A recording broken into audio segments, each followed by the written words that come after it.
Hi guys, in this tutorial I will show you how to create a health bar in Unity.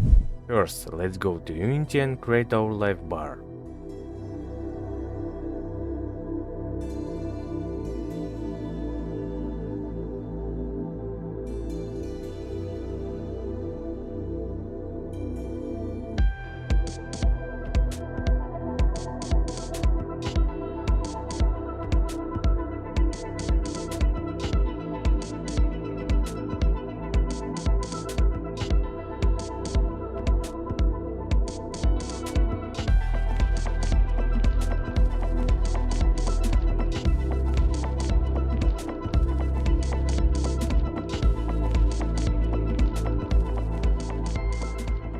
When everything is ready, we move on to writing the script.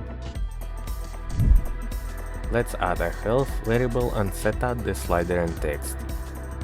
Then we will create a property where we will describe all the logic of the script operation.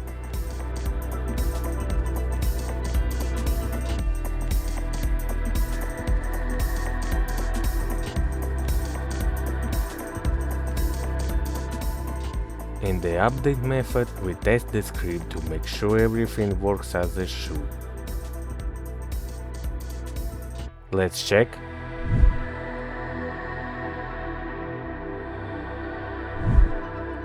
Everything is great. Subscribe to the channel and thanks for watching.